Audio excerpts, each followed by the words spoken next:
Selamat datang di Cerita Warung Kopi.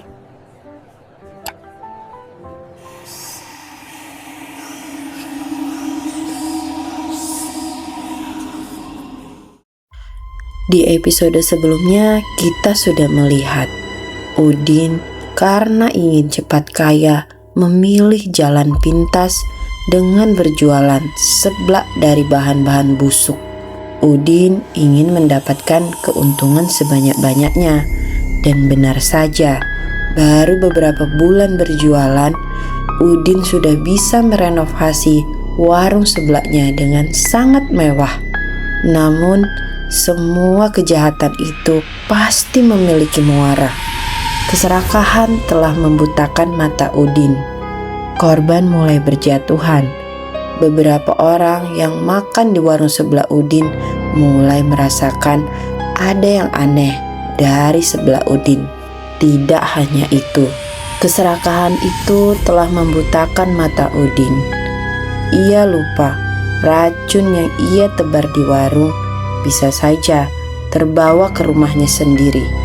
Di saat Udin sibuk menghitung uang di warung, tragedi besar telah mengintai keluarga kecilnya di rumah. Aduh, lapar banget nih. Nggak ada makanan lagi. Apa aku makan sebelah aja ya? Ya udahlah, daripada aku kelaparan, aku makan sebelah jualan bapak aja. Hanya dalam hitungan menit, racun itu mulai bereaksi. Aduh, perutku kenapa? Sakit banget. Pak, tolong Pak, sakit. Sakit banget.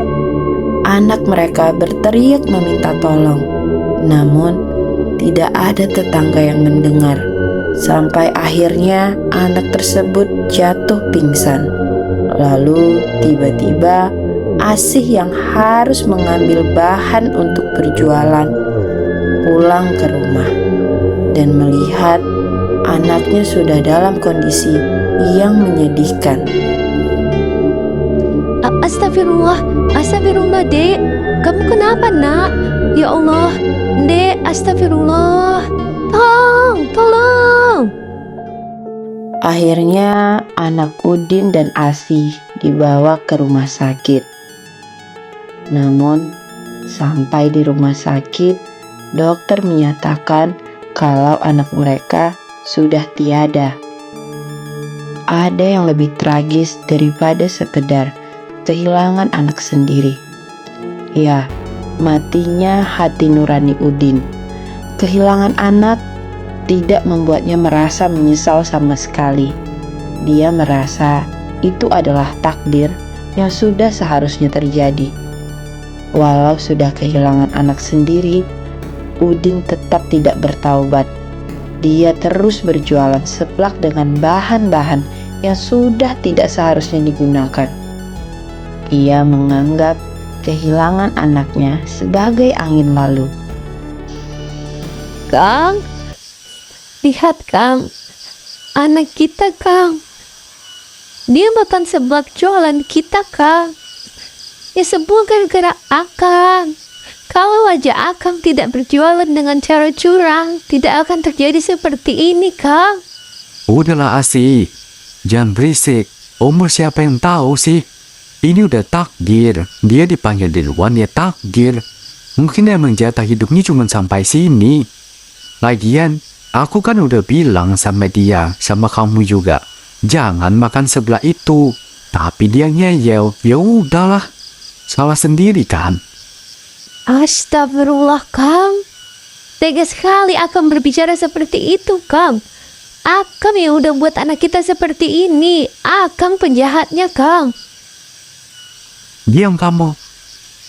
Gak usah nyalahin saya terus ya. Kang, sudahlah Kang. Berhenti berjualan seperti itu ya Kang. Lihat Kang, karma itu sudah menyentuh kehidupan kita Kang. Untuk apa semua harta itu Kang? Asih, kalau saya berhenti jualan sekarang, siapa yang mau bayar cicilan rumah dan mobil? siapa yang mau kasih kamu emas-emas itu? Aku nggak peduli ya. Besok warung tetap buka. Yang udah hilang ya sudah. Yang masih ada di dunia harus terus berjuang untuk menjalankan hidup. Besok warung tetap buka ya. Pelanggan udah banyak antri tuh. Gara-gara begini warung tutup. Pelanggan bisa pada hilang tuh. Air mata Asih kering seketika, diganti oleh rasa ngeri melihat suaminya yang sudah bukan lagi manusia. Dengar ya Asih, sekali lagi saya tekankan. Kematian itu takdir, tapi miskin itu pilihan. Saya nggak mau balik miskin cuman gara-gara kehilangan anak. Urus pemakamannya, jangan sampai tetangga curiga soal sebelah itu. Udin meninggalkan anaknya begitu saja, hanya untuk memastikan tas uangnya aman di dalam lemari. Kini, karma bergerak secara instan. Berita keracunan di warung mulai menyebar cepat. Warga yang curiga akhirnya melapor kepada Pak RT. Pak RT datang bersama kerumunan warga yang membawa hasil laboratorium rumah sakit. Udin, kamu berhenti sekarang juga. Jangan pernah jualan seblak lagi di kampung kita. Saya bawa bukti dari dokter ya. Ada apa Pak RT? Jangan sembarangan menghentikan rezeki orang ya. Dengar ya Udin, udah ada 5 warga saya yang keracunan parah. Gara-gara makan seblak kamu. Iya Pak RT, bongkar aja rumahnya. Bongkar Pak RT, bongkar. Warga yang sudah tidak sabar langsung mendorong Udin hingga terjatuh. Jangan berani-berani ya kalian masuk rumah saya. Saya laporin polisi kalian atas pencemaran nama baik. Alah, udah masuk aja semuanya. Kita lihat apa yang dia sembunyikan. Pintu dapur terbuka lebar. Bau busuk yang sangat menyengat langsung menyeruak keluar. Astagfirullah Udin. Sawi udah hitam busuk gini, masih kamu pakai buat jualan Udin? Tega sekali kamu. Itu cuma sampah. Saya lupa buang. Gak mungkin lah saya buat untuk jualan. Saya cuma lupa buang aja.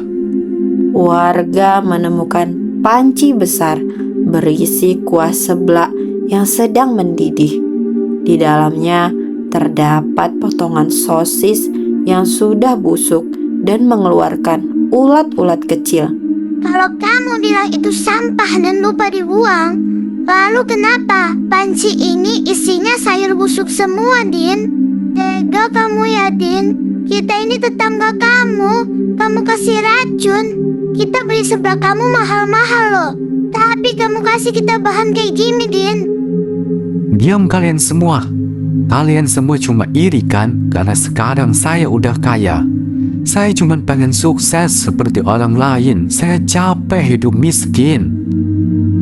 Maksud kamu sukses dengan cara membuat orang lain sakit? Dasar pedagang iblis. Udahlah Kang, kita minta maaf aja dan akui kesalahan kita Kang. Insya Allah warga akan memaafkan kita Kang. Diam kamu Asih. Tutup mulut kamu atau saya ceraikan kamu sekarang juga. Ampun Pak RT. Maafkan kami Pak RT. Saya udah melarang Kang Udin, tapi dia tidak mendengarkan saya Kang RT. Ampun, kami bersalah Pak RT. Sudah, cukup. Kita tidak boleh main hakim sendiri. Biarkan hukum yang bertindak. Udin, kamu ikut saya ke kantor polisi sekarang juga. Di dalam sel yang gelap, mental Udin mulai runtuh.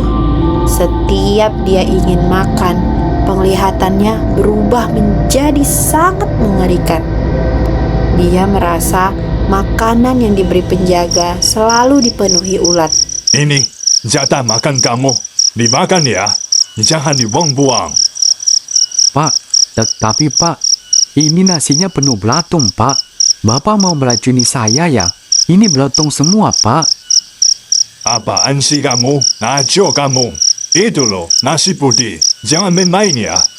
Nggak mau saya, Pak. Hei, gila ya kamu. Jangan teriak-teriak. Tolong. Aduh, kayaknya nih orang udah nggak waras deh. Udah lah, kita lapor aja ke atasan. Biar dia dipindahin ke rumah sakit jiwa. Dari kisah Udin, kita belajar segala sesuatu yang kita dapat secara instan tidak akan pernah membawa kebahagiaan. Hanya akan membawa sengsara yang berkelanjutan. Belajarlah untuk berusaha secara jujur agar semuanya berkah dan hidup kita dikelilingi dengan kebahagiaan.